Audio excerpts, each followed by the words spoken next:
Assalamualaikum warahmatullahi wabarakatuh. Pada kesempatan kali ini saya akan menjelaskan tentang kuesioner yang saya buat, yaitu kualitas pembelajaran online UNM selama masa pandemi COVID-19. Nah, kita mulai sedikit tentang instrumen. Nah, instrumen itu ada berbagai jenis. Nah, terdiri dari dua garis besar, yaitu instrumen tes dan instrumen non-tes. Nah, untuk instrumen non-tes sendiri ada disediakan berbagai bentuk seperti kuesioner, angket, dan sebagainya. Nah, untuk analisis instrumen sendiri itu terdiri dari validasi teoretik dan validasi empirik. Nah, validasi teoretik itu dilakukan sebelum kuesioner dibagikan, atau validasi teoretik ini sering disebut sebagai validasi pakar yang dilakukan oleh pakar-pakar pada bidangnya. Oke, lanjut. Nah, validasi teoretik di sini itu dilakukan oleh dua pakar, atau kita menggunakan tabulasi Gregory. Nah, pakar pertama yaitu rekan saya yang bernama Khairun Nisa Ramadhani Adam.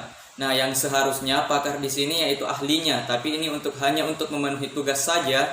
Jadi saya mengambil teman saya sendiri. Nah, selanjutnya yang kedua yaitu Nur Sarita. Ini juga adalah teman saya di jurusan fisika. Nah, lanjut, untuk validasi empirik sendiri itu terbagi ke dalam dua jenis, yaitu validitas dan reliabilitas dari instrumen.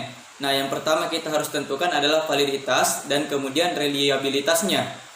Nah, validitas ini dapat diperoleh dari uji coba terbatas.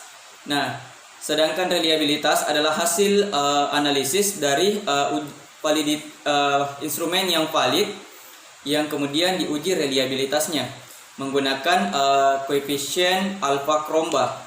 Nah, selanjutnya, untuk mengukur kualitas pembelajaran online UNM selama masa pandemi COVID-19 dipilih 5 indikator. Yang pertama yaitu pengelolaan pembelajaran, proses komunikatif, pelayanan kampus, aktivitas belajar, penunjang pembelajaran. Nah, ini semua diperoleh dari sumber-sumber yang saya peroleh dari Google. Nah, untuk instrumennya sendiri terdiri dari 35 butir, yang masing-masing setiap indikator terdiri dari 5 butir soal positif dan 2 butir soal negatif, di mana soal positif di sini adalah butir positif di sini adalah butir yang bersesuaian dengan keinginan peneliti. Sementara negatif adalah butir yang tidak bersesuaian dengan apa yang diharapkan oleh peneliti. Nah, fungsi butir negatif sendiri di sini, kenapa dia tidak disamakan jumlahnya antara positif dan negatif, adalah butir negatif berfungsi sebagai pengecoh, sebagai pengukur konsistensi dari responden. Selanjutnya, butir indikator yang tadi kemudian dirumuskan butir-butir sebagai berikut. Nah, ada 35 butir setiap indikator yang kemudian tabel inilah yang diserahkan kepada pakar untuk divalidasi. Dengan cara validasi yaitu aspek penilaiannya itu kesesuaian butir terhadap indikator. Nah, pakar akan memberikan skor 4 bila butir yang dibuat sangat relevan atau sangat sesuai dengan indikator. Pakar akan memberikan nilai 3 bila butir dibuat relevan atau sesuai dengan indikator. Pakar akan memberikan skor 2 bila butir tidak relevan atau tidak sesuai dengan indikator. Butir dibuat sangat tidak relevan atau sangat tidak sesuai dengan indikator akan mendapatkan nilai 1. Selanjutnya, ini dia yang tadi saya sempat singgung, yaitu tabulasi Gregory. Nah, ketika pakar 1 memberikan nilai 1 atau 2 dan pakar 2 memberikan 1 atau 2, maka nilai yang diperoleh adalah A. Sama seperti tabel tabulasi silang yang ada pada slide. Nah, dengan analisis seperti yang ditampilkan di bawahnya. Apabila nilai validitasnya antara 0,8 sampai 1, maka validitasnya sangat tinggi. Apabila validitasnya mencapai 0,6 sampai 0,79, maka validitasnya tinggi. Nah, apabila di bawahnya, maka patut untuk diulangi lagi untuk membuat instrumen. Selanjutnya, ini adalah hasil validasi dari pakar yang telah saya jelaskan tadi. Nah, lanjut. Nah, dari hasil ini diperoleh validitas 0,9. Nah, yang menggunakan rumus tadi dengan keterangan bahwa validitasnya sangat tinggi. Selanjutnya, nah, setelah validasi pakar dengan mempertimbangkan semua aspek yang dinilai oleh pakar dan permintaan untuk direvisi, maka selanjutnya direvisi dan dihasilkan instrumen sebagai berikut. Nah, ini adalah lembar identitas responden. Nah, di mana responden diminta untuk mengisi nama, NIM, fakultas, dan semester. Nah, untuk lembar ini kita harus bisa menjamin kerahasiaan dari identitas responden.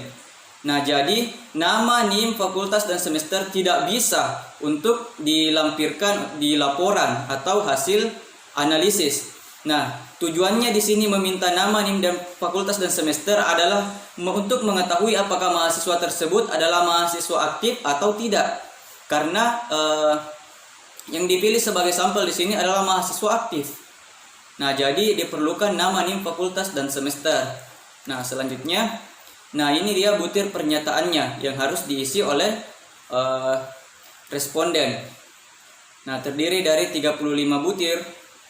Nah, selanjutnya, nah untuk pengambilan sampelnya itu kita menggunakan cluster random sampling, di mana kita mengambil sampel di setiap klaster. Nah, maksudnya di sini karena populasinya yaitu seluruh mahasiswa UNM, saya mengambil 24 orang dari 8 fakultas berbeda yang masing-masing 3 orang. Nah, cara pembagian kuesionernya itu melalui online yang terdiri dari 35 butir dengan opsi pilihan selalu, sering, kadang-kadang, jarang, dan tidak pernah, yang masing-masing diberi singkatan. Oke, lanjut. Nah, untuk analisis validasi empirik. Nah, ini untuk validasi empiriknya. Apabila hasil uji coba terbatasnya itu, apabila untuk soal positif itu dia memilih selalu, maka nilainya 5. Kemudian sering 4, 3 kadang-kadang, 2 jarang, 1 tidak pernah. Nah, sementara untuk butir negatif itu sebaliknya, di mana kita mulai dari 1 untuk selalu, 2 untuk sering, 3 untuk kadang-kadang, 4 untuk jarang, dan 5 untuk tidak pernah. Selanjutnya, nah, untuk analisisnya sendiri, untuk validasi empirik kita menggunakan koefisien korelasi produk atau korelasi produk momen. Nah, yang dapat ditentukan menggunakan rumus berikut. Nah, di mana pada kesempatan kali ini saya menggunakan Microsoft Excel untuk menganalisisnya, di mana kita bisa menentukan R hitungnya menggunakan Corel array I, array 1. Nah, sebelum menutup kurung maka kita harus menekan F4 terlebih dahulu. Nah, ini untuk menentukan langsung koefisien korelasi produknya. Selanjutnya, nah, diperoleh R hitung seperti pada tabel berikut. Nah, di mana R tabelnya dapat dilihat pada tabel yang banyak disebar di internet. Nah, apabila R hitung lebih besar dari R tabel, maka hasilnya dinyatakan valid. Sementara apabila R hitung lebih kecil dari R tabel, maka hasilnya dinyatakan tidak valid. Nah, sehingga hasil analisis yang diperoleh dapat dilihat pada tabel, di mana ada beberapa butir yang tidak valid, yang kemudian butir valid ini digunakan untuk dianalisis reliabilitasnya, sementara butir yang tidak valid tidak diikutsertakan. Oke, lanjut. Nah, koefisien reliabilitas alpha Cromba. Nah, rumusnya sendiri itu bisa kita tentukan menggunakan RII sama dengan K per K kurang 1 dikali 1 dikurangi sigma SI kuadrat dibagi ST kuadrat, di mana K sendiri di sini adalah jumlah butir, sigma SI kuadrat adalah jumlah keseluruhan dari varian setiap butir, dan ST kuadrat adalah varians dari jumlah keseluruhan butir. Oke, ada perbedaan sedikit di sini. Nah, apabila reliabilitasnya di atas 0,6, maka instrumen ini dinyatakan reliable. Oke, lanjut. Analisis koefisien reliabilitas alfa Cromba. Nah, sekarang kita sudah mendapatkan varians dari masing-masing soal yang valid, seperti pada tabel. Nah, di mana K-nya adalah 22 karena hanya 22 butir yang valid. Sementara ST kuadrat atau varians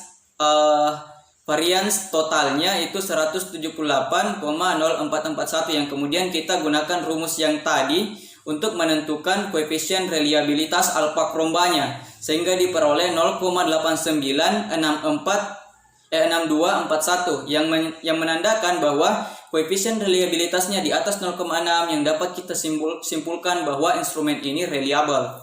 Oke, selanjutnya. Nah, instrumen yang valid dan reliable selanjutnya bisa kita gunakan untuk penelitian dan bisa diproduksi sebagai alat ukur yang baik. Oke, lanjut. Untuk kesempatan kali ini sekian yang bisa saya sampaikan. Apabila ada kesalahan mohon dimaafkan. Wabillahi taufiq wal hidayah. Wassalamualaikum warahmatullahi wabarakatuh.